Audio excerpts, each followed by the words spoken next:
Yes. Selamat malam semuanya. Kali ini saya mau bahas mengenai Lokapala Dhamma. Ada yang udah pernah bahas belum di sini? Belum ya? Nah, jadi oke. Sebentar ya.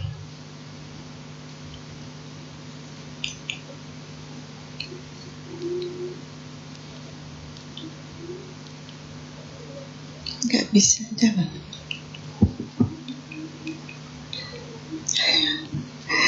Maaf ya, ini gak jalan saya ini. Oke, terima kasih. Gak apa-apa. Nah, jadi langsung next aja. Nah, Lokapala, loka itu artinya dunia, ya. Kalau pala itu artinya pelindung. Jadi kalau kita waktu masih kecil ya, mungkin terutama yang cowok ya, kalau dibilang wah pelindung dunia, pikirnya kan superhero ya. Wah ya Batman, Superman gitu ya, karena kita udah keseringan dicekokin film-film kartun, jadi beranggap pelindung dunia itu mereka. Tapi kalau kita baca-baca buku di Buddhis, pelindung juga ada pelindung dunia, naga ya, naga atau dewa gitu. Nah, tapi di sini kita akan bahas yang lain. Jadi tadi Lokapala jadi pelindung dunia. Tapi di sini kan ada Lokapala Dhamma. Dhamma itu apa? Biasa kita paling sering mengerti Dhamma sebagai ajaran Buddha ya. Oke, next. Jadi sebenarnya Dhamma itu pengertiannya banyak. Tidak hanya ajaran Buddha. Jadi kadang-kadang di kitab-kitab kalau bisa dibilang fenomena Dhamma adalah bla bla bla gitu misalnya. Jadi segala sesuatu itu juga disebut Dhamma. Jadi misalnya matahari terbit di timur, ya, tenggelam di barat. Nah itu adalah ya memang fenomena.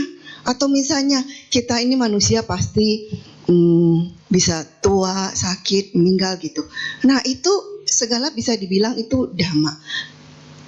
Memang ya begitu gitu ya, segala hal itu bisa disebut Dhamma, atau bisa juga Dhamma kadang-kadang kebenaran. Bisa dibilang Dhamma itu kebenaran ya. Kemudian sebelumnya tadi masih ada satu kayaknya. Ya, jadi juga dibilang moral atau perilaku yang baik. Jadi di sini lebih ke arah yang terakhir ya. Lokapala Dhamma, Dhamma di sini lebih pengertiannya adalah moral atau perilaku yang baik yang melindungi dunia. Oke, next. Nah, jadi kalau kita sekarang mau damai atau enggak di dunia itu semua karena manusia, benar enggak? Ya. Oke, next. Kita contoh nih, perang. Sekarang lagi ada perang enggak di dunia ini? Ada ya, banyak ya. Ada perang di Israel, mungkin ada yang Ukraina, masih perang. Itu semua gara-gara manusia bukan? Karena kepentingan manusia, ada maksud-maksud terpendam, makanya ada peperangan itu. Ya, kemudian next, ada pembunuhan, itu karena manusia bukan? Karena egonya, karena keserakahan, ya, karena mungkin nggak ngerti itu salah membunuh gitu ya. Nah itu mereka karena manusia. Kemudian next, perampokan, itu juga karena manusianya ya. Next, penipuan juga, orang menipu itu karena manusianya tadi, serakah segala macam. Kemudian ada mabuk, berkelahi, itu semuanya manusia ya. Jadi yang kita pikir, kalau kita tahu ini semuanya adalah manusia, jadi kita harus sebagai manusia itu kita yang harus menjaga supaya dunia ini damai. Jadi kita nggak bisa mengandalkan yang tadi tuh superhero lah atau dewa. Kita sebagai manusia, karena itu semua gara-gara manusia gitu ya. Seperti apa kita? Oke. Nah, supaya kita damai, itu yang pertama itu adalah harus hiri. Next, hiri itu apa? Malu. Ya, malu berbuat jahat sebenarnya. Jadi malu, dalam hal ini malu berbuat jahat. Karena apa? Karena dia berpikir nih, kalau kita mau berbuat jahat, misalnya nih kita mau menipu orang. Pertama kita harus pikirkan keluarga kita kan. Kita lahir dari keluarga baik-baik. Kalau kita sampai menipu orang, nanti bukan nama kita aja kan, nama keluarga kita ya. Saya kasih contoh, saya itu sekarang cukup sering sharing di lapas-lapas. Ya, mereka itu ada ya, bisa dibilang ada pemuda yang saya kenal, dia dulunya juga aktivis wihara, ya, tapi dia masuk penjara. Dia menyesal nggak? Menyesal, karena nama baik keluarganya juga itu. Karena apa? Karena dia setelah lulus udah mulai kerja, biasa ya, punya uang. Dan biasanya apa tuh? Judi online, ya. Udah judi online ketagihan, jadi berhutang kan? Dan berhutang makin lama makin banyak kan? Kalau judi online segala gitu, dia bunganya bunga berbunga ya, yang luar biasa.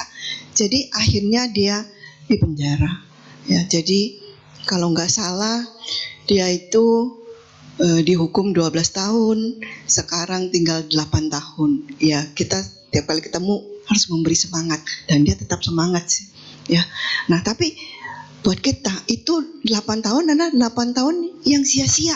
Ya, anaknya masih muda, ganteng. 8 tahun itu dia bisa banyak, karena juga kelihatannya juga dari orang yang cukup berada gitu ya. Padahal banyak hal yang bisa dia lakukan dalam 8 tahun, tapi karena kesalahan langkah ya seperti itu. Jadi kita harus pikirkan tadi bahwa kalau pada saat kita melakukan sesuatu yang tidak baik, kita pikirkan kelahiran kita, keluarga kita. Kemudian usia. Kita pikir kita ini udah dewasa. Kita nggak mungkin melakukan hal-hal tersebut. Kalau kita masih anak-anak, kita mungkin belum ngerti. Tapi kalau kita udah seumuran cukup dewasa gitu, kita nggak akan melakukan itu. Kita pikirkan itu usia. Kemudian kita pikirkan juga kekuatan dan keberanian. Ini maksudnya kadang-kadang kita mikir, kalau kita melakukan itu hanya dilakukan oleh orang-orang yang lemah gitu. Saya kan cukup kuat, saya nggak akan melakukan hal tersebut gitu. Misalnya ya. Jadi misalnya kan kalau di sekolah nih, terutama mungkin yang masih sekolah, di sekolah suka banyak bullying ya, bully. Nah jadi kan kadang-kadang orang-orang takut gitu kan. Tapi sebenarnya orang yang membuli itu, berdasarkan saya pernah dengar karena pernah ikut workshopnya, itu karena yang membuli itu lebih karena dia nggak percaya diri loh. Bukan karena dia percaya diri, karena dia melihat yang dibully ini, terutama kalau yang perempuan, dia membuli karena dia merasa orang yang dibully itu lebih hebat dari dia. Mungkin lebih terkenal, lebih cakep, lebih pintar. Jadi orang ini mau membuli gitu ya. Tapi kalau yang cowok, dia membuli karena dia merasa yang cowok itu, yang lainnya itu yang dibully adalah kayak orang, kalau bahasa Inggrisnya nerd gitu. Apa sih? Kayak kutu buku gitu ya, yang gampang digangguin, yang kelihatannya gak bakal bisa melawan. Ya seperti itu. Jadi kalau kita lihat kenapa dia melakukan itu, kan kita bisa lihat mereka itu sebenarnya orang yang lemah ya. Jadi kita kalau mau membuli orang, kita pikir gitu, oh saya itu adalah bukan orang yang kayak gitu, saya orang yang kuat, gak mungkin saya mau membuli orang lain. Karena orang dewasa juga bisa membuli ya. Apalagi mungkin berapa bulan yang lalu ya, tahun lalu ada film Korea ya, yang apa ya namanya judulnya, itu ceritanya mengenai bully gitu. Itu heboh banget kayaknya. Nah itu gak cuman anak muda, orang tua juga membuli. Nah mungkin sekarang ini kalau ada yang suka baca gitu ya, entertainment di Korea, ada satu artis yang menang Oscar ya, kalau nggak salah menang Oscar, dia akhirnya bunuh diri karena dia itu diindikasi terlibat narkoba gitu, sedangkan menurut dia tuh enggak segala macam. Tapi akhirnya dia bunuh diri karena selain dia pikir dia nggak mampu bayar, karena kan dia menjadi gara-gara terkenal menjadi di endorse ya, menjadi ada banyak iklan gitu ya, dan dia nggak mampu bayar gitu. Karena kan kalau seperti itu, kalau nggak salah dia harus membayar sesuai yang udah dibayarkan ke dia semua. Jadi apalagi kalau banyak yang menggunakan dia sebagai ambasadornya gitu, brand ambasador, dia harus pulangin tuh banyak, dia nggak mampu bayar. Dan yang paling menyakitkan kalau di Korea itu, kalau saya nggak salah, bullying netizen gitu, itu bukan anak-anak loh ya. Yang bullying netizen itu yang orang-orang gede kan ya, karena dia berpikir nggak ketemu orangnya, nggak lihat, dia kata-katanya kasar, maki-maki, ngancam segala macam karena itu ya. Jadi nggak cuma anak kecil, orang gede juga bisa bullying. Dan kemudian dia juga berpikir, saya ini orang berpendidikan, yang bisa melakukan orang yang kejahatan yang nggak baik itu hanya orang yang nggak berpendidikan. Nah, kita harus berpikir seperti itu, harus malu pada saat kita berbuat jahat karena itu. Kemudian yang kedua adalah otapa ya. Otapa itu takut berbuat jahat. Jadi takut lebih karena akibat dari perbuatan jahat. Yang pertama tadi kita pikirin juga kelahiran, kemudian kita takut dicela ya, takut dilahirkan di 4 alam menderita. Ya, 4 alam menderita, ada yang ingat, pasti udah sering nih dibahas ya. 4 alam menderita, lahir di yang satu di neraka ya, kedua di alam peta itu kayak hantu-hantu gitu ya. Kemudian ada asura ya, kayak raksasa gitu. Dan keempat adalah alam binatang. Kita kan nggak mau lahir karena kita nggak tahu kita akan terlahir di mana, itu nggak tahu ya. Saya pernah bahas di sini dan juga pasti yang lainnya pernah bahas.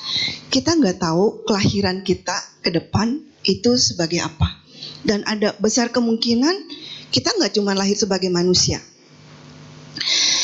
Ini saya belum lama ini ada baca buku karangan, karena saya kan editor buku-buku. Jadi ini ada Sayadaw Rewata, ada bukunya.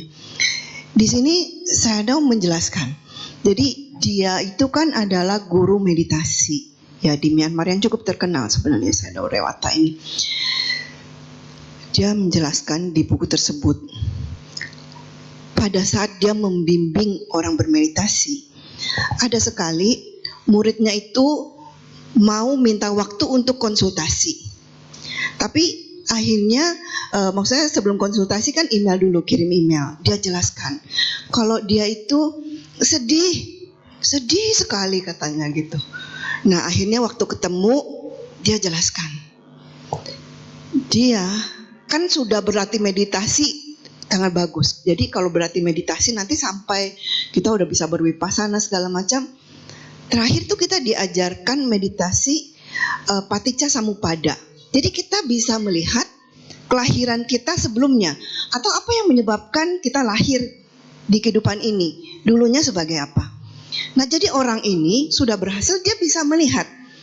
Dia melihat kehidupan dia sebelumnya adalah sebagai kuda. Jadi waktu dia jelaskan ke Sayadaw sambil nangis-nangis, dia bilang, aduh kasihan sekali, udah berat, turun, naik, bebannya berat sekali sampai dia nangis. Jadi ternyata dia itu adalah sebagai kuda yang dia harus membawa beban kan.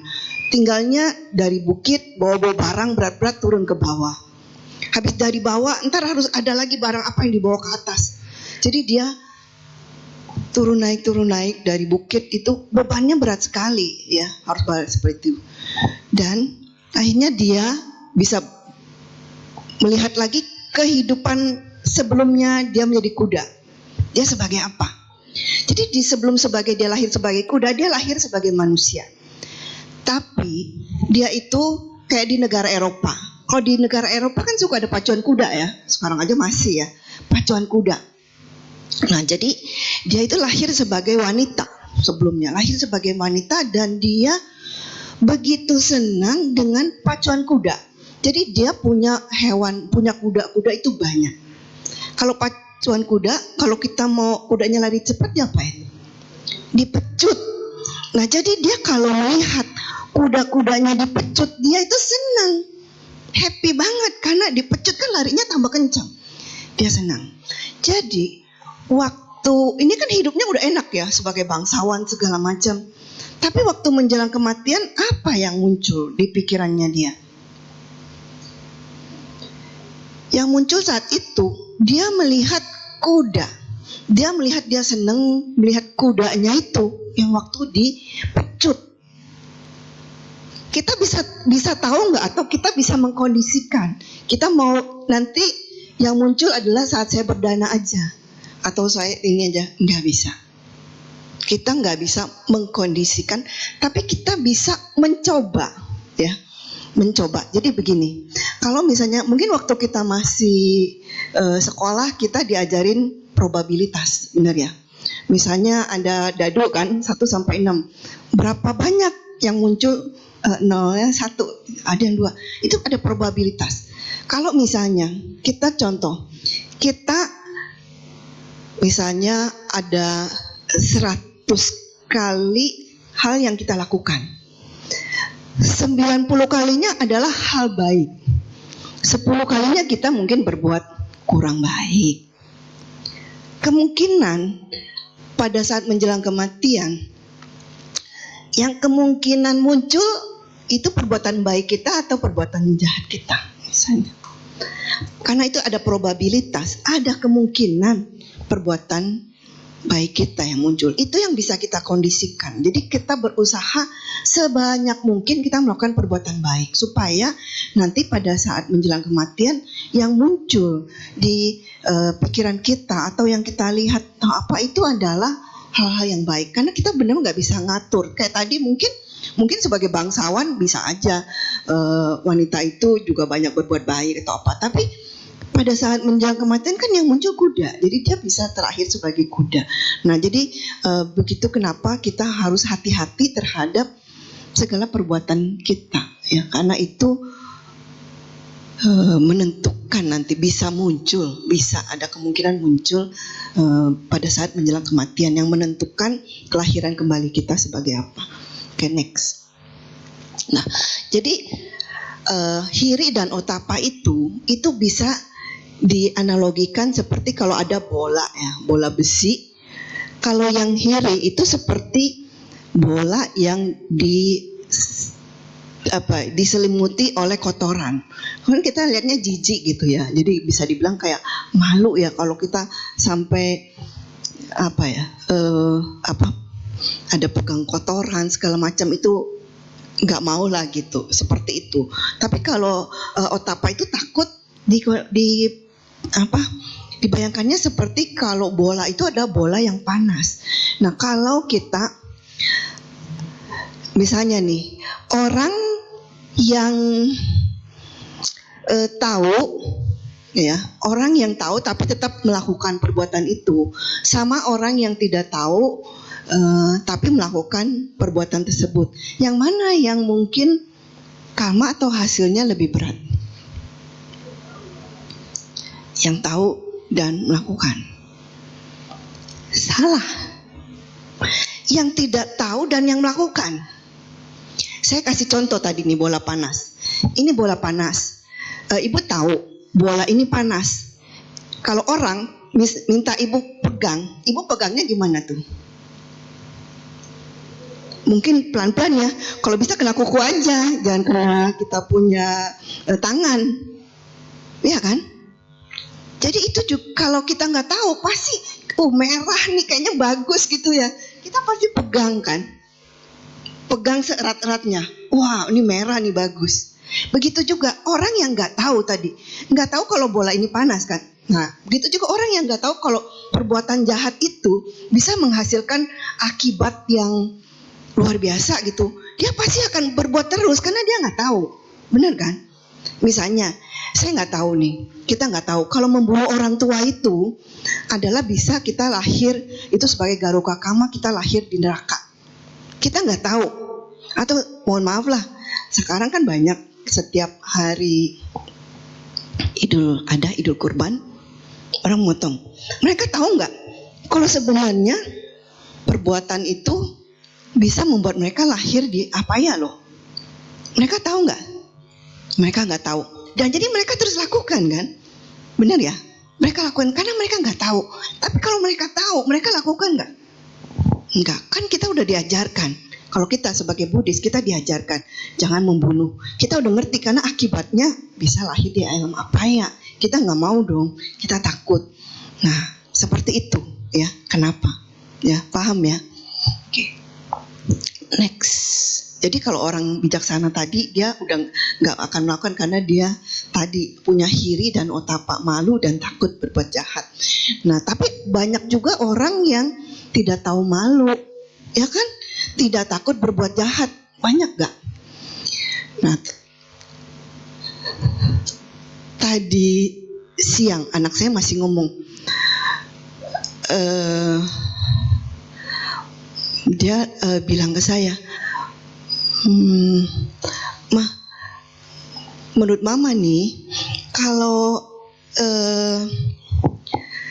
zaman dulu, zaman VOC, dia lagi cerita, zaman VOC kan orang kerja rodi nih, dibayar nggak mak katanya gitu. Saya bilang yang namanya kerja rodi yang nggak dibayar lah, salah. Jadi sebenarnya Belanda itu dulu bayar loh mah, dia bayar, dia ada bayar, tapi diambil, dikorupsi sama bupati atau apa, nggak dikasih ke rakyatnya itu. Jadi mereka kerja keras, kerja rodi nggak dibayar. Jadi gitu. Banyak gak yang gitu? Sampai sekarang masih banyak kan? Saya cerita satu lagi. Kembali lagi ke lapas. Kita kalau ke lapas, biasa itu kita bawa makanan. Biasanya kita bawa makanan. Ya yang lebih enak lah ya, mungkin kadang-kadang Kentucky, ya ada dagingnya dikit lah ya atau apa. Karena apa? Di lapas itu, saya kan pernah tanya, emang makanannya kayak gimana sih? Ya, bayangin deh Ci, dari pemerintah ada budget loh sebenarnya. Satu kali makan itu 15.000 budgetnya katanya. Tapi biasalah, jadi yang keluar itu budgetnya satu orang 8.000. Makanya Cici bayangin aja kayak apa. Oh, jadi saya baru tahu. Oh, kenapa ya?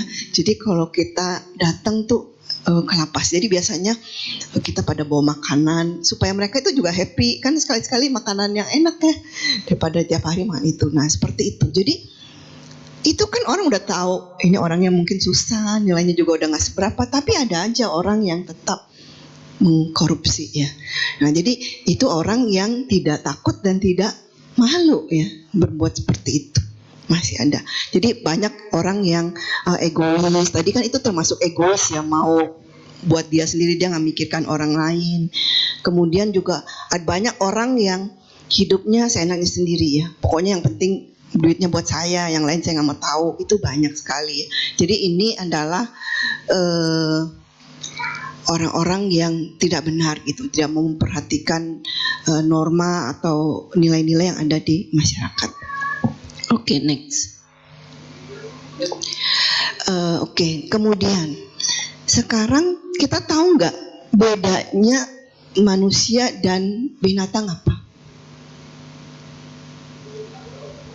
Kenapa? Punya akal, oke. Tapi yang berhubungan dengan ini apa? Oke, jadi bedanya manusia dengan binatang. Mohon maaf ya kalau binatang dia ada, tahu nggak sih bisa bedakan misalnya binatang jantan. Oh ini betina, ini mamanya nih, ya. Ini cicinya, ini tantenya. Dia bisa tahu nggak tuh? Enggak. Tapi kalau manusia bisa ya, bisa bedain. Bisa ada malu nggak? Malu. Nah itu yang dijelaskan oleh Buddha. Next. Nah jadi di Carya Sutta Buddha ada menjelaskan. Nah ini, jadi para biku ada dua dhamma yang murni ini adalah penjaga dunia. Ya. Apakah dua hal tersebut? Rasa malu dan takut berbuat jahat tadi, hiri dan otapa itu. Nah, jadi dia bilang, Buddha mengatakan, apabila dua dhamma yang murni ini tidak menjaga dunia, maka tidak ada rasa hormat yang diberikan kepada ibu. Benar ya?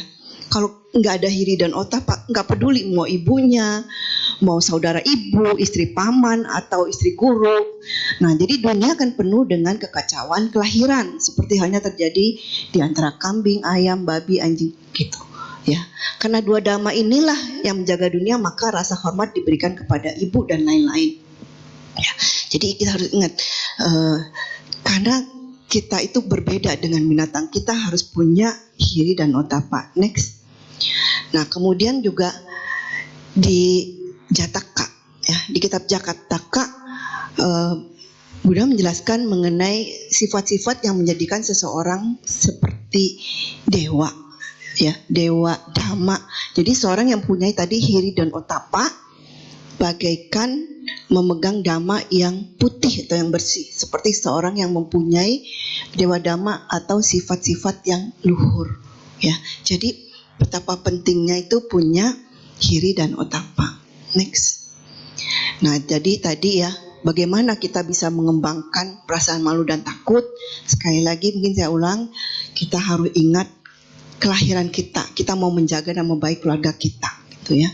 Kemudian usia, kemudian next tadi kekuatan dan keberanian ya, dan berikutnya adalah pendidikan. Kita orang terpelajar ya, jadi kita harus bisa ada rasa malu dan takut.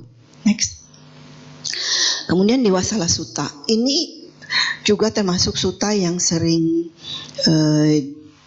dibahas. Jadi kalau pada zaman dulu orang Brahmana ya, Brahmana itu adalah tingkat kasta yang tinggi di India. Jadi Brahmana ini mau berbuat jahat apapun dia tetap dihargai karena dia Brahmana. Sedangkan yang lain dan kasta yang Sudra itu dianggap orang-orang yang buangan gitu. Ya, ada juga orang yang nggak punya kasta.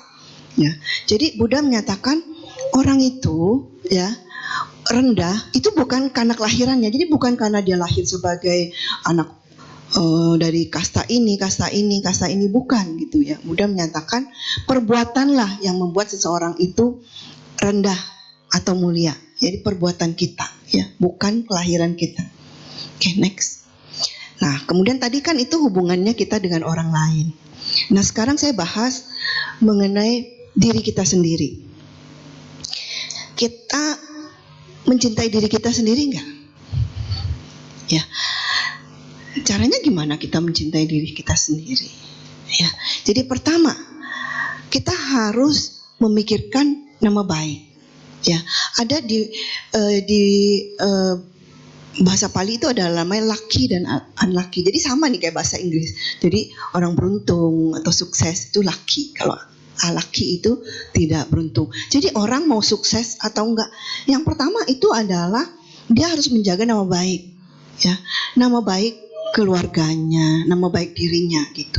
Ya, jadi kalau kita mencintai diri kita sendiri, kita harus ingat, kita harus menjaga nama baik kita. Next. Nah, jadi di Sirikala Kani Jataka ini dijelaskan hanya diri sendiri yang dapat membuat nama baik atau reputasi buruk. Tidak ada orang yang lain yang dapat membuatnya. Benar ya? Kita sendiri yang bisa membuat reputasi kita baik atau enggaknya. Berikutnya. Nah, ini kebetulan saya itu juga ada bantu editing satu wihara ya. Dia ada membahas mengenai ajaran-ajaran Chinese gitu, kuno gitu, ajaran Chinese kuno. Dan ini saya lihat kok bagus banget, relevan sekali ajarannya dengan yang tadi Buddha sampaikan ya, bahwa gini, mungkin kita bisa baca. Nah, jadi tubuh jasmani kita hingga ke setiap helai rambut dan setiap lapisan kulit adalah pemberian dari orang tua. Benar ya, karena kita lahir dari orang tua kita. Jadi kita seharusnya merawatnya dengan hati-hati, tidak boleh melukai ataupun merusaknya.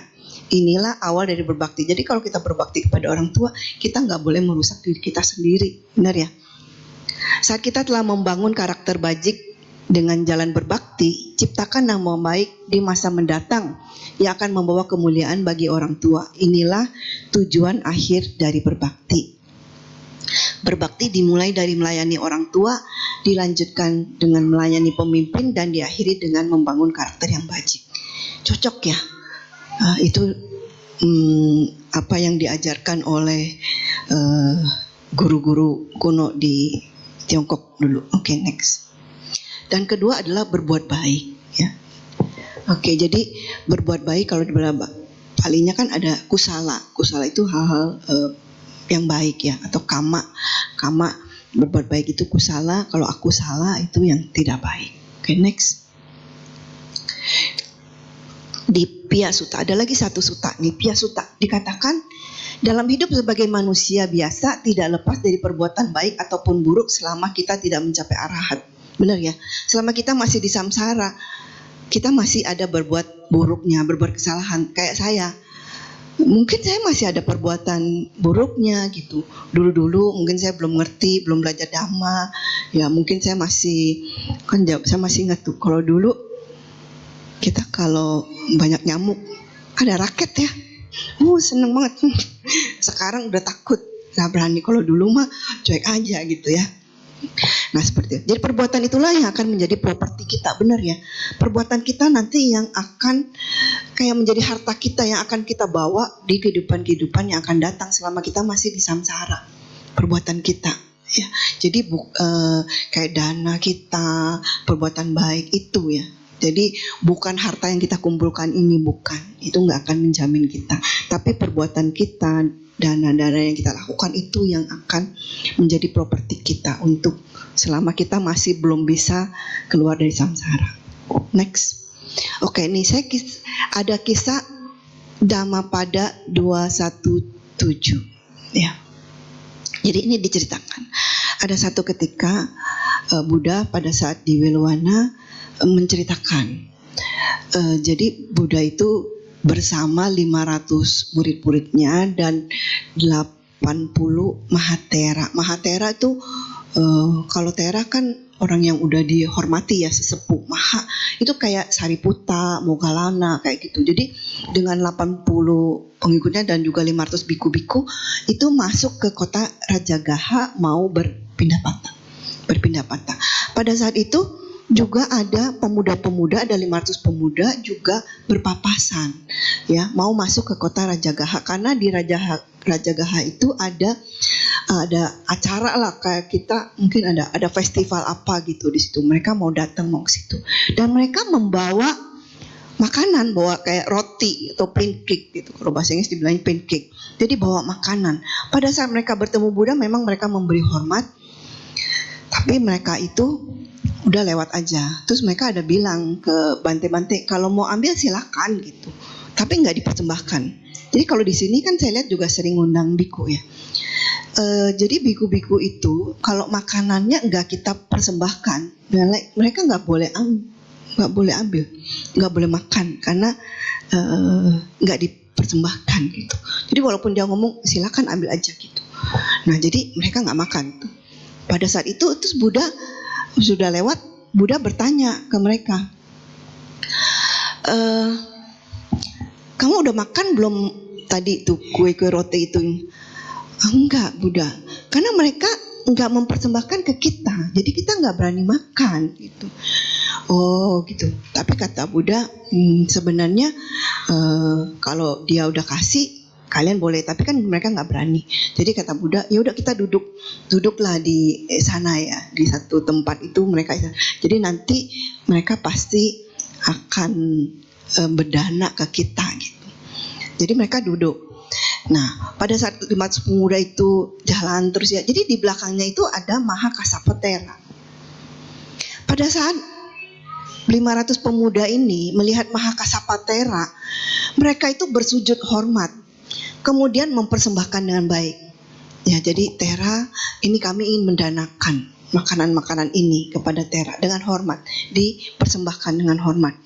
Nah, jadi pada saat si Mahakassapatthera terima, Mahakassapatthera bilang, di depan itu ada Buddha, guru saya, dan ada 500 biku. Kalian tuh harus mempersembahkan ke sana. Ya karena kan luar biasa kebajikannya kalau bisa mempersembahkan kepada Buddha dan kepada Sangha. Mahakassapatthera minta mereka itu. Akhirnya mereka balik lagi mempersembahkan dengan hormat makanan-makanan itu. Dan juga katanya tuh mereka sambil ngeliatin aja mereka tuh gimana tuh makan nggak gitu. Nah jadi setelah makan katanya beberapa bante terus diskusi, kok kita diliatin ya gitu, kok kita diliatin terus kok mereka nggak hormat ya, padahal banyak Mahatera di sini, ada Sariputta, ada Mahamoggallana, kok mereka tadi lewat-lewat aja nggak berdana, malah ke Mahakasapatera mereka berdana. Nah jadi Buddha mendengar. Nah Buddha akhirnya menjelaskan syair ini. Jadi dia yang memiliki kebajikan dan kebijaksanaan yang kokoh dalam dhamma, yang telah merealisasi kebenaran dan melaksanakan tugasnya, dicintai oleh semua orang. Jadi ini maksudnya merefer ke Mahakasapatera. Kenapa Mahakasapatera itu dihormati? Jadi dikatakan Mahakasapatera itu dia, kalau kita pernah dengar ceritanya, jadi Mahakasapatera ini, misalnya nih ya, saya kasih contoh. Kalau ada satu desa yang kaya misalnya, terus satu desa yang miskin, kelihatannya makanannya yang bakal enak-enak yang mana nih? Yang kaya pasti ya. Dan kalau orang udah tahu nih makanannya enak-enak, dia pasti akan pindah patah ke tempat itu dong, nggak mau ke tempat yang miskin. Tapi katanya Mahakasapatera itu enggak. Mahakasapatera itu dia mencari orang-orang yang miskin, yang paling miskin, untuk mereka bisa punya kesempatan berdana, karena mereka berdana ke arahat itu kan hasilnya luar biasa. Jadi begitu penuh metanya Mahakasapatera kepada mereka, jadi sengaja mencari yang seperti itu, yang bisa ditolong biar umat itu bisa berdana kepada beliau gitu. Itu salah satunya. Nah jadi juga di sini jadi dikatakan dia yang memiliki kebajikan. Ini sebenarnya merefer ke arahat sih sebenarnya ya. Jadi merefer ke arahat. Jadi dia yang memiliki kebajikan atau sila. Jadi kalau di biku itu dia punya 4 sila. Pertama Patimokkha sila. Kalau kayak kita, kalau yang umat awam kayak kita mungkin Pancasila atau 10 sila ya, atau 8 sila atas sila. Nah ini kalau biku kan ada sila-silanya 227 gitu. Nah ini adalah Patimokkha sila, sila-sila bikunya. Jadi biku-biku itu ada pertama harus dia benar-benar memegang teguh tadi Patimokkha sila. Terus kemudian Indriya Samwara sila. Jadi maksudnya dia menjaga indrianya, jadi matanya enggak melihat kemana-mana gitu ya, fokus. Terus juga enggak cuma dengerin yang mau puji-pujian atau apa, enggak, dia menjaga indria-indrianya gitu. Terus kemudian ada yang bermata pencaharian benar. Jadi kan kadang-kadang, mohon maaf ya, kadang-kadang biku kita masih dengar ada biku yang misalnya ya, mohon maaf, bagi-bagiin jimat, ada nggak ya? Ada ya, kita suka dengar. Itu sebenarnya nggak boleh, karena itu dianggap mata pencaharian salah. Terus biku nih, walaupun dia udah dokter nih, pada saat dia menjadi biku, dia nggak boleh berpraktek sebagai dokter. Ya membantu, tapi apalagi supaya misalnya mendapatkan uang gitu ya dari praktek dokternya misalnya gitu, itu nggak boleh ya, itu dianggap mata pencarian yang tidak benar. Atau biku itu suka ngomong, saya itu kayaknya saya perlu mobil nih gitu misalnya, terus umat dengar gitu, wah bondong-bondong misalnya kasih Alphard gitu ya. Itu sebenarnya juga nggak boleh, memberi hint, memberi kode-kode dia perlu ini, itu nggak boleh gitu.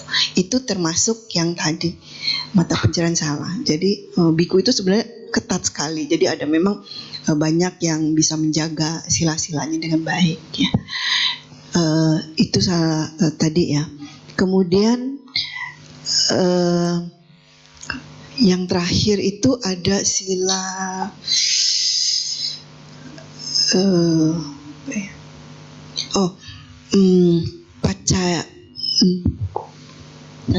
pacaya, pacaya santisita sila, kalau nggak salah sanisita sila. Jadi biku itu kan ada catu pacaya ya. Jadi makannya juga harus nggak boleh, misalnya yang kalau yang Theravada nggak boleh lewat jam 12. Terus pada saat dia makan dia harus melakukan perenungan. Kalau makanan ini adalah dana dari umat, jadi nggak boleh makan sekenyang-kenyangnya terus nggak mau dihabisin kayak gitu. Dia harus punya perenungan terhadap jubah segala macam karena semua itu adalah dana dari umat gitu. Jadi untuk biku-biku tersebut ya. Kemudian yang dimaksud kebijaksanaan atau penglihatan, jadi biku-biku itu sudah berwipasana gitu, jadi bisa melihat memang segala sesuatu itu gimana, kayak tadi tuh saya bilang kan Paticcasamuppada. Jadi biku-biku itu harus berlatih meditasi sampai udah bisa begitu tuh, bisa melihat Paticcasamuppada, bisa mencapai, kalau tingkat kesucian ada namanya Sotapati, Maga, Pala gitu ya. Maga itu jalan, Pala itu kan hasil atau buah. Sotapati, Sakadagami, Anagami, Arahat itu kan sepasang ya, ada Maga, ada Pala. Jadi ada 8 dan satu lagi di Manda. Jadi mereka sudah merealisasi ini semua gitu. Itu disebut tadi ada kebijaksanaan. Terus yang kokoh dalam Dhamma.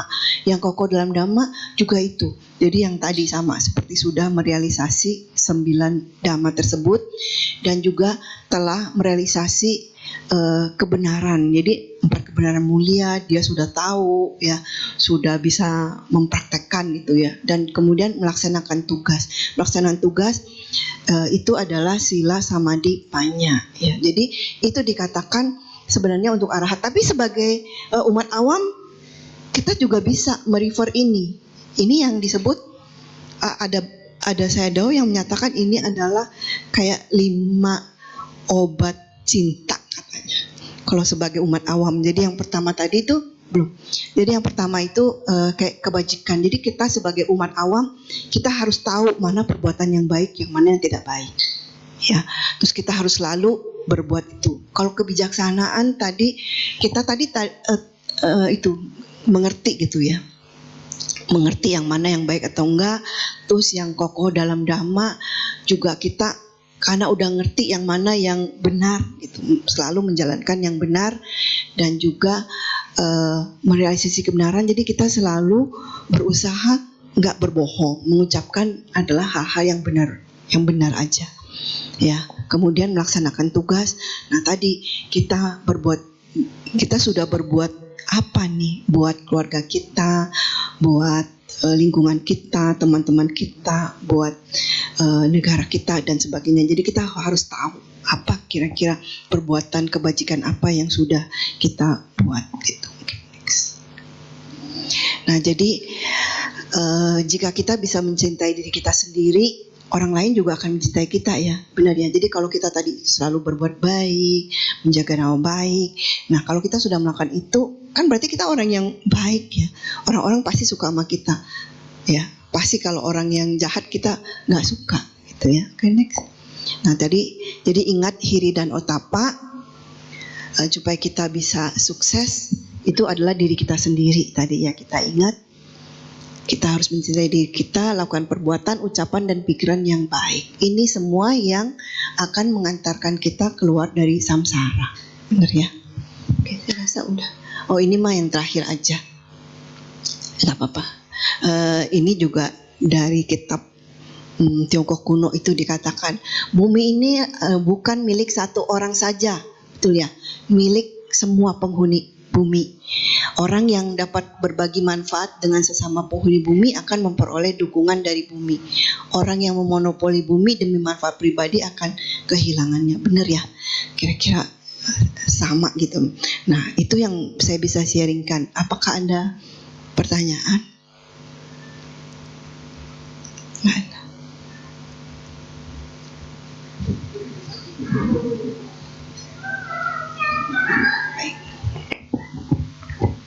Bapak Ibu, demikianlah Dhammadesana yang disampaikan oleh Ramani. Kalau ada yang mau bertanya. Kita membuka sesi pertanyaan dengan 2 metode. Yang pertama bisa ditulis di kertas di depan Bapak Ibu atau bertanya langsung ke depan. Sebelum kita memasuki sesi tanya jawab, marilah kita menyanyikan satu buah lagu yang akan dibawakan oleh petugas.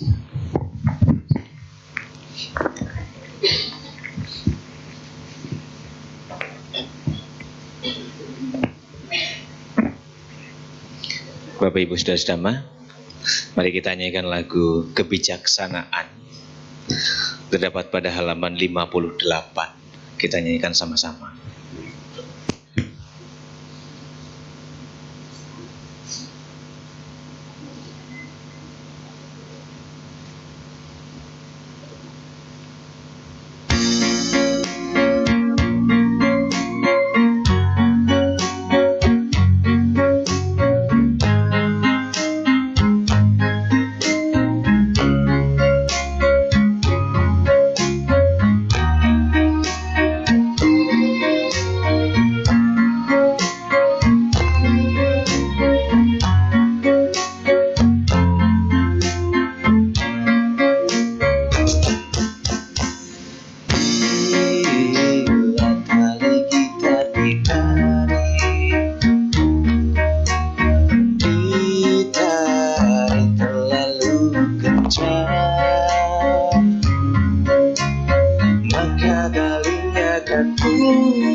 Suara dari lagu yang merdu, bila tali gitar dikendurkan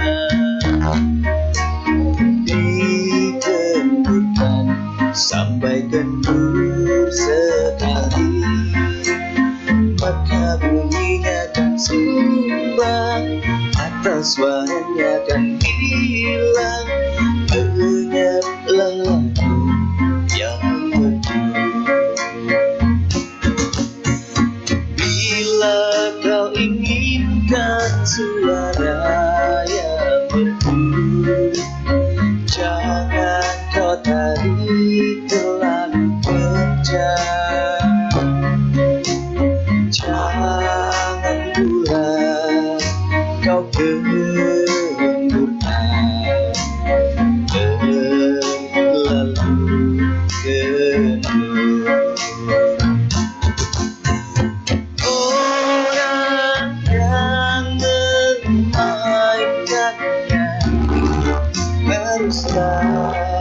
pandai menimbang dan mengira. Orang yang bijaksana harus dapat kendalikan hawa nafsu diri sendiri.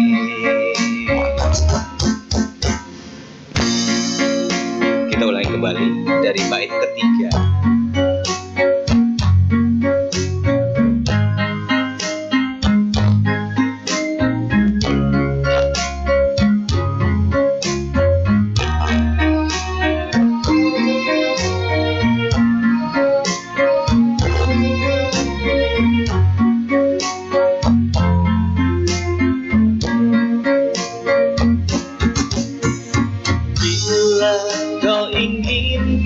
Suara yang merdu, jangan kau tarik terlalu kencang. Jangan pula kau kendurkan terlalu kendur.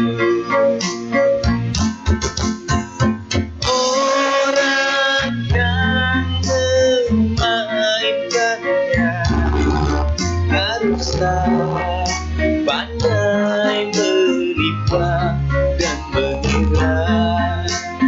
Orang yang bijaksana harus dapat kendalikan hawa nafsu diri sendiri.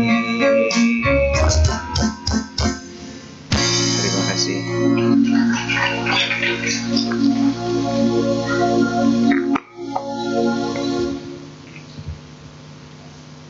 Baik Bapak Ibu, untuk kita masuk ke dalam sesi pertanyaan jawab. Bagi yang ingin tanya langsung ke depan, Boleh langsung? Apakah ada? Boleh.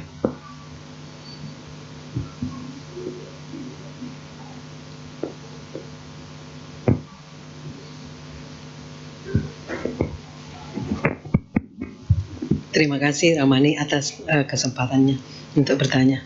Yang pertama yang ingin saya tanyakan adalah tadi akibat dari perbuatan. Misalnya tadi kalau tahu, kemudian dengan yang tidak tahu, mana akibatnya yang lebih? Kan tadi menurut Ramani kalau nggak tahu malah nanti akibatnya. Tapi kan kita biasanya itu mengerti dengan karma yang katanya karena adanya kehendak. Jadi kalau kita memang nggak tahu, terus artinya karena salah pemahaman sehingga kita melakukan sebenarnya kan terjadi, tapi karena saya nggak niat gitu, mestinya kan efeknya terhadap saya untuk kehidupan berikutnya kan nggak berat gitu. Walaupun misalnya kayak itu teman yang nggak seiman kan, mungkin niatnya baik gitu, memberikan persembahan gitu kan, membantu orang miskin, tetapi dengan membunuh lain lagi akibatnya gitu ya. Tapi menurut saya mungkin ada niat baik juga untuk membantu yang tidak mampu. Kemudian hal yang kedua yang ingin saya tanyakan begini, mengenai hiri dan otapa. Karena sebagai Buddhis kita paham untuk hiri dan otapa secara umum. Saya rasa kalau walaupun selain Buddhis, kalau dia menerapkan itu rasa malu, itu mesti jadi orangnya baik. Tapi dalam kehidupan ini kadang-kadang kita kan banyak bergaul dengan orang, sehingga kita itu harus menyesuaikan juga dengan lingkungan. Yang saya bingung kadang-kadang begini, kita bergaul dengan orang sampai itu orang mengeluarkan kalimat begini. Seharusnya kan kita paham bahwa itu sebaiknya kita nggak berbohong, tetapi dia menjawab, dia udah tahu, tapi dia menjawabnya begini, half true. Jadi kan dia udah tahu, tetapi dia sebenarnya melakukan pembohongan setengah. Tetapi dia merasa itu baik-baik saja, biasa-biasa saja. Sayangnya dia itu kebetulan mungkin atasan kita. Bagaimana kita mempertahankan pikiran kita supaya terhadap orang itu nggak negatif, sedangkan kita harus bergaul dengan orang itu sering gitu. Kita kan nggak bisa menghindar karena kita memang satu lokasi, satu inilah, setiap hari harus berinteraksi lah dengan orang-orang kayak model kita. Terima kasih Ramani.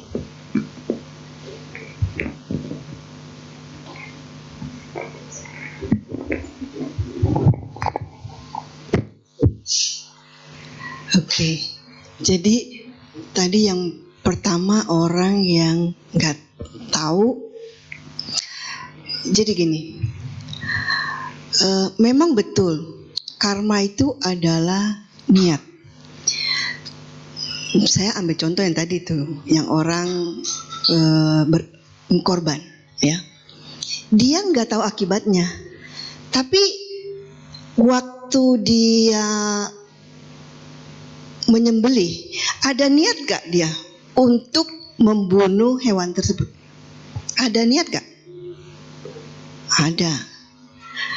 Karena dia nggak tahu, benar, karena dia nggak tahu akibatnya, jadi dia bunuh terus, benar ya? Karena dia nggak ngerti.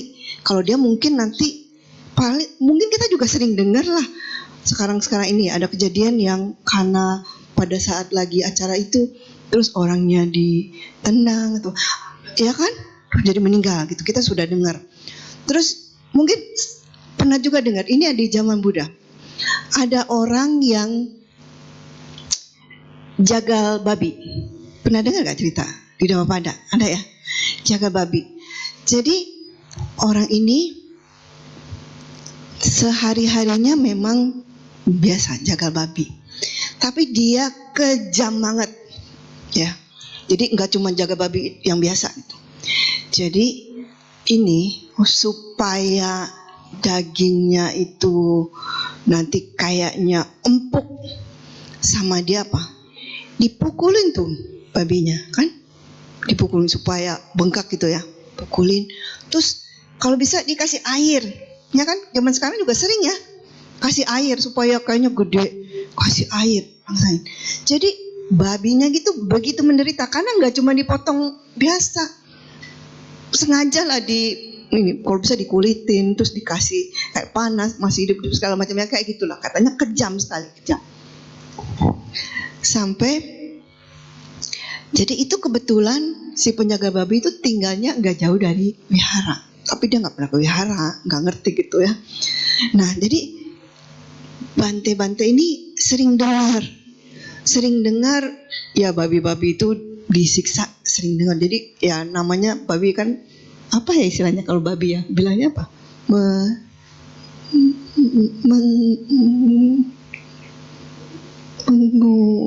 Melenguh, apa kayak gitulah bahasa Indonesia saya nggak tahu ya. Kayak gitu. Jadi dia dengar lah. Nah jadi ada satu kali Bante ini juga dengar suara yang seperti itu, jadi seperti yang babi-babi itu disiksa gitu. Jadi biku-biku itu ngomong, waduh ini mulai lagi nih si jagal ini dia mau menyiksa. Tapi waktu itu Buddha bilang bukan, itu adalah si tukang jagal itu. Jadi si tukang jagal itu menjelang kematiannya dia udah seperti babi itu yang melenguh ya benar. Seperti itu. Ya jadi kayak ngorok gitu kan. Suara babi yang kayak menjerit-jerit gitu. Jadi itu adalah dia kata si Buddha. Jadi dia udah kayak babi katanya, jalannya udah kayak babi, udah ngesot-ngesot gitu karena udah menjelang kematian seperti itu. Jadi bisa ada kemungkinan orang yang karena dia udah kebiasaan, tapi dia nggak tahu kan, karena saking lobanya, saking serakannya mau dapat uang banyak, tapi dia menyiksa, dia akhirnya meninggal dalam keadaan yang sama seperti bagaimana dia memperlakukan babi-babinya, gitu. Itu karena dia nggak tahu kan, karena nggak tahu akibatnya. Kalau dia tahu dia pasti nggak mau dong, masa dia mau nanti menderita. Tapi karena dia nggak tahu. Mungkin niatnya itu, kalau ini memang niatnya buruk ya, memang niatnya buruk kan menurutnya. Tapi memang benar, dia mungkin secara umum niatnya baik, mau berbagi. Tapi pada saat dia memotong itu, niatnya nggak baik loh, iya kan? Pada saat dia memotong itu, saya sih nggak ngerti ya, apakah harus ada seperti gimana cara potong itu. Tapi benar-benar pada saat dia memotong itu nggak ada rasa kasihannya, ya dong, ya kan? Kalau bisa ini banyak sekali yang ini. Jadi karena dia nggak tahu akibatnya. Coba kalau dia tahu, dia bakal itu mungkin yang tadi saya bilang. Pada saat kan ada orang yang disepak lah atau apa ya sampai dia mungkin meninggalnya ya kurang lebih sama lah seperti cara dia menyiksa gitu. Nah itu apa menjawab gak ya yang itu? Jadi kalau orang yang nggak tahu dia akan terus-terusan melakukan karena dia nggak tahu akibatnya. Dan kita mana tahu kalau kita ternyata di akhir kehidupan kita bisa seperti si tadi itu yang jagal babi itu gitu. Ya, jadi bukan karena niat, memang niat ininya, tapi yang lebih penting kan niat pada saat dia mau melakukan itu loh. Niatnya jahat waktu mau melakukan itu. Gitu. Jadi bukan niat sebelumnya.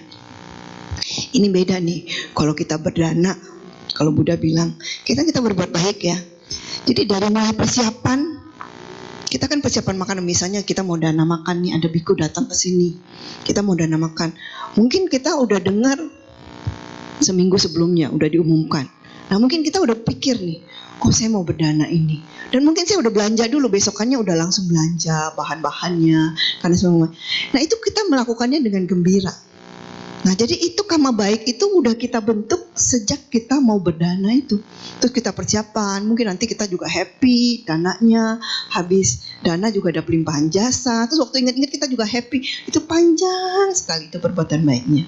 Tapi kalau kita berbuat jahat seperti itu, kita memang tadi awalnya mau berbuat baik, ya kan, mau berbagi ke sesama. Terus tapi saya siapin parang dong. Terus parang saya asa, itu baik gak? Karena kan dia bikin supaya tajam nih, supaya itu berbuat baik gak? Saya rasa enggak, ya, karena dia mau supaya membunuhnya mungkin gampang nih. Nah itu yang bikin. Jadi dari dia mulai persiapan parang, terus dia mungkin siapin tali lah, bla bla bla, itu pasti udah bukan aku salah tuh, udah aku salah. sampai nanti dia potong berapa lama tuh, terus potongnya kan mungkin nggak langsung meninggal, terus apalagi dikulitin apa, wah itu panjang. Itu perbuatan aku salah yang buahnya itu banyak sekali tuh. Gitu. Ya, itu menjawab kamu, jawab ya. Jadi lebih ke arah saat dia mau ini, lebih pada saat dia mau melakukan tindakan itu, bukan hanya niat awalnya aja, gitu ya. Terus tadi yang kalau berbohong gitu kan, tapi ini atasan kita.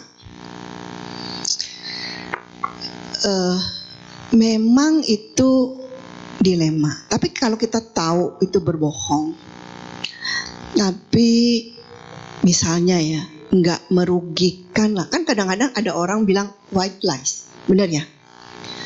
Berbohong ada akibatnya nggak buat si orang yang berbohong itu? Ada. White lies ada akibatnya nggak? Ada juga, karena dia berbohong. Bagaimana berbohong walaupun dengan alasan yang baik? Itu pasti ada akibatnya, ya.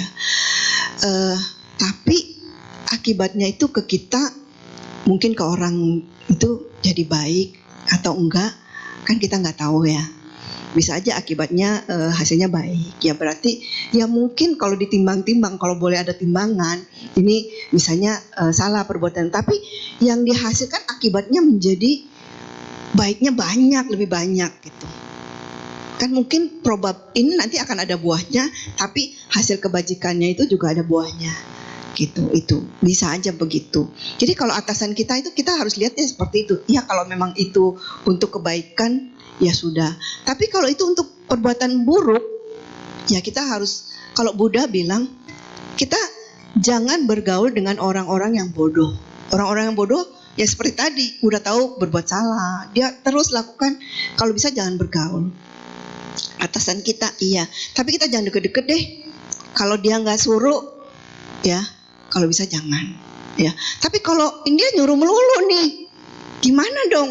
Saya ya cari kerja lah, cari kerja yang lain. Masa di situ terus, masa nggak ada perusahaan lain? Kita coba. Jadi kalau bisa, nggak mungkin. Kalau guru saya dulu pernah bilang, nggak mungkin kita di dalam kondisi yang kita nggak ada solusi nih, cuman itu aja. Nggak mungkin, pasti ada solusinya. Tapi memang kita harus korban. Ya mungkin ada orang, saya nggak bisa langsung dapat kerjaan, tapi saya udah nggak tahan nih, masa saya berbuat karma buruk terus? Ya mungkin saya masih punya saving, saya berhenti dulu sambil saya cari atau saya usaha apa gitu. Tapi kalau nggak bisa, ya udah. Misalnya saya ada anak, istri, mama, papa yang saya harus biayain nih, saya nggak bisa sembarangan berhenti. Ya jangan konyol-konyol juga, langsung berhenti ya. Kita cari kerjaan dulu sampai dapat, baru kita berhenti gitu misalnya. Pasti ada caranya. Nah, tapi kalau bisa jangan bergaul. Kalau kita tahu nih orang suka bohong, jangan bergaul. Nanti kita lama-lama juga sama, terkontaminasi berpikir, oh boleh nih berbohong demi kebaikan gitu. Sebenarnya kita tetap nggak boleh gitu ya. Gitu. Ya apakah menjawabmu?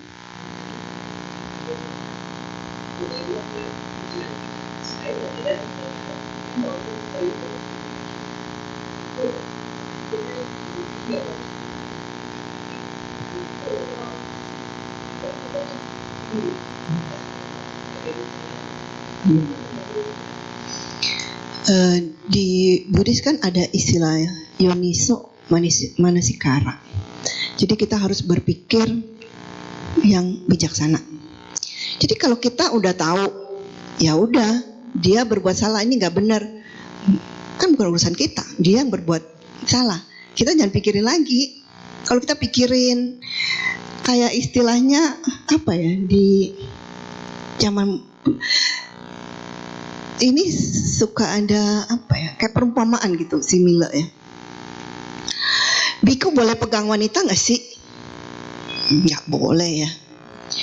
Tapi misalnya ada satu kejadian yang si biku itu harus tolongin wanita. Misalnya ya tadi menyeberang sungai, wanitanya itu mungkin nggak bisa atau apa. Jadi bikunya itu dia harus tolongin, harus dia kebetulan satu-satunya. Biku itu tolongin, dia harus bawa kan wanitanya. Dia pegang nggak? Pegang lah. Dia pegang, katanya pegang, dibawa ke seberang sampai udah ke seberang, udah jalan, udah selesai. Jadi si biku terus jalan dong. Nah biku yang lain teman-temannya masih ingat, biku ini salah, melanggar sila, dia ada pegang wanita, mestinya nggak boleh. Terus diomongin. Akhirnya si biku ini yang tadi pegang itu dia bilang, saya sudah meninggalkan wanita itu di seberang sungai itu. Saya udah tinggalkan di situ. Maksudnya dia udah nggak inget-inget lagi. Tapi kamu masih membawa wanita itu sampai sekarang. Karena dia masih inget pegang wanita ini, pegang wanita ini, pegang wanita, nggak boleh. Padahal bikunya yang itu aja udah nggak inget gitu. Nah itu juga seperti itu. Jadi kalau kita misalnya ada tahu, misalnya ini salah, kita tahu, ya udah, ini perbuatannya salah.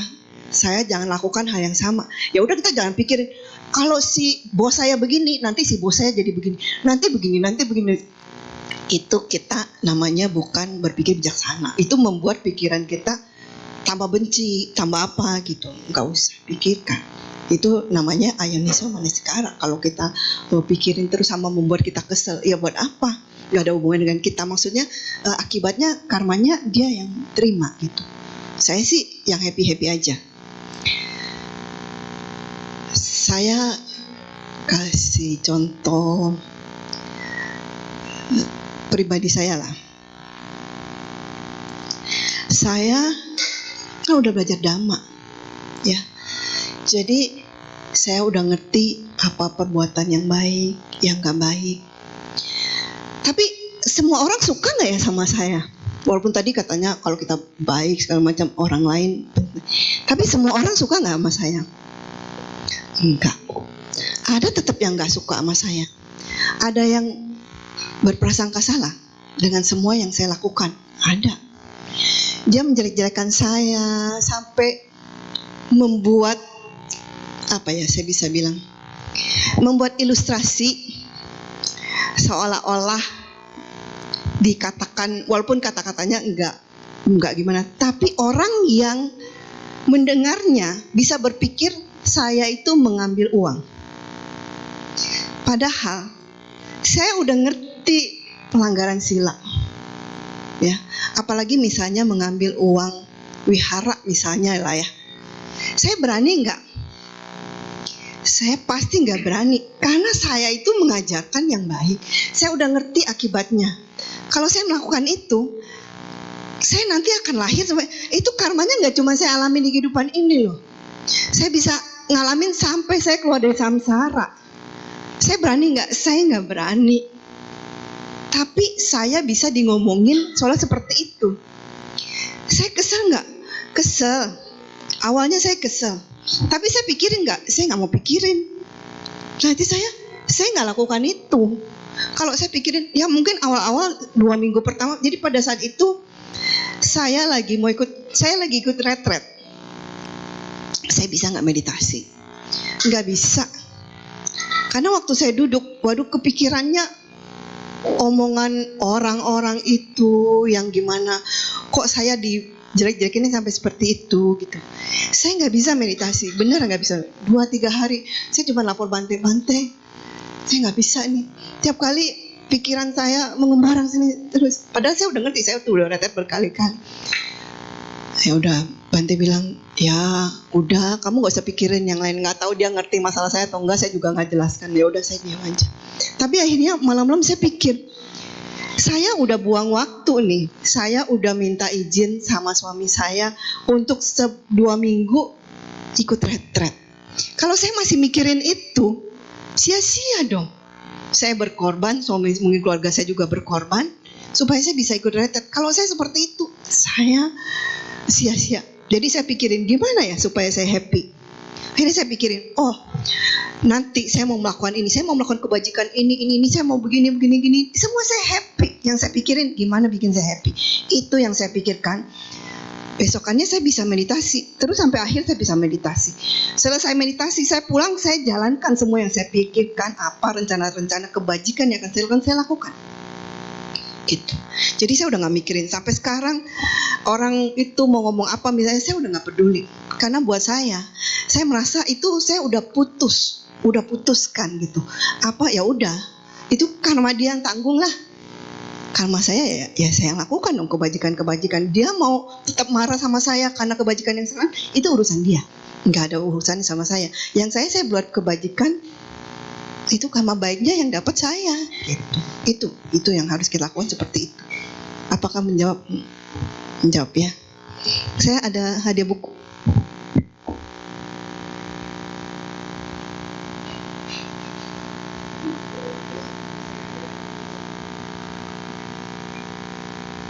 Ada lagi nggak? Karena waktu terbatas, mungkin saya buka satu untuk pertanyaan tertulis. Satu saja. Kalau tidak ada, bisa langsung lanjut. Tidak ada ya? Oke. Amani, bisa ada closing statement sebelum berakhir?